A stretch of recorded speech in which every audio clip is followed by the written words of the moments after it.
global efforts to help millions of women plan their families and address unsustainable population growth are falling woefully short, with looming cuts in funding threatening to hamper progress.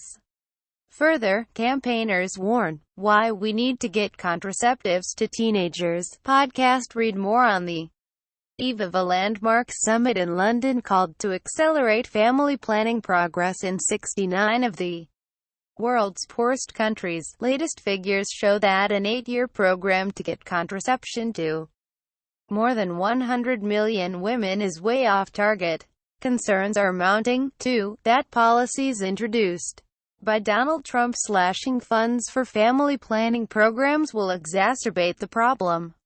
The U.S. is the largest donor for family planning, allocating $607.5 million, £470.4 million this year. The summit, coinciding with World Population Day on Tuesday, brings together top officials from more than 50 countries to discuss how to step up flagging family planning efforts.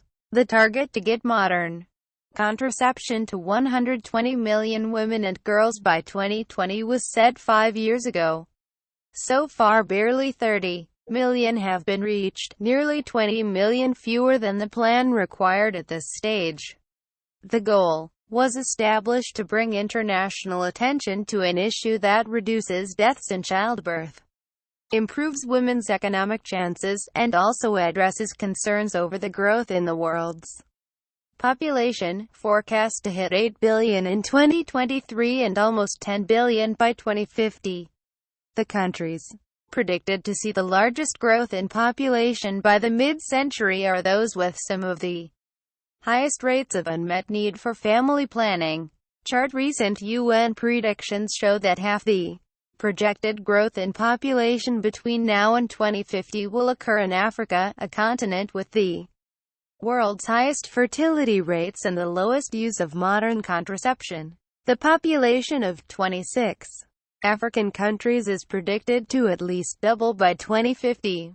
Some experts worry that rampant population growth in Africa will not just aggravate the current migration crisis but could play into the hands of terror groups across the Sahel who seek recruits among large, poor families with few options. At the same time, the international will to address this has taken a heavy blow from some of Trump's earliest decisions in office. Since January, Trump has announced a cut in all funding for international family planning in his proposed budget, has stopped funding the UN Population Fund, UNFPA, and has reintroduced the Mexico City Policy, or Global Gag Rule, which prevents money from going to overseas organizations whose work touches on abortion. Trump's policies have left some of the largest providers of reproductive health care services in poorer countries struggling for money. The International Planned Parenthood Federation (IFFP) and Marie Stopes International are already reporting the closure of family planning programs in Africa, Asia and Latin America. The UNFPA, the agency charged with ending maternal deaths and promoting family planning services, is facing a $700 million funding gap for contraceptives over the next 3 years. "It's looking dire," said Katja Everson, chief executive of Women Deliver. "We see great people stepping up, but in no way in the magnitude that is needed. We're seeing the largest cohort of adolescents ever, and the needs for contraception will be key for the whole world, not just for them. It's a very important moment for the world to rally around women's ability to decide their own fertility. In that sense, the Family Planning Summit comes at a very good time." Erica Bellinger, senior family planning advisor at PFF, added, "There is a particular crisis in the funding of contraceptive supplies. The actual product is not being funded to meet the growing demand that women and girls have for contraception."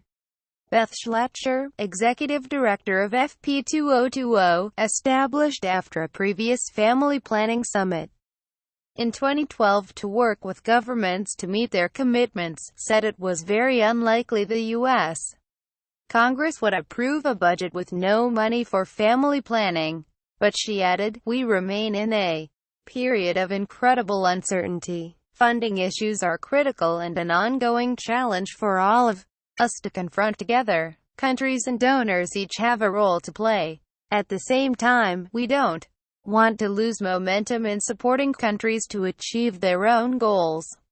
We can't let that uncertainty draw focus from the growing number of country and partner commitments that are driving progress." Finance and health ministers and senior officials from the European Commission are scheduled to attend Tuesday's summit, which is hosted by the UK government, the UNFPA and the Bill and Melinda Gates Foundation. Discussions of the Mexico City policy are not on the agenda, but it is likely to cast a shadow over the meeting.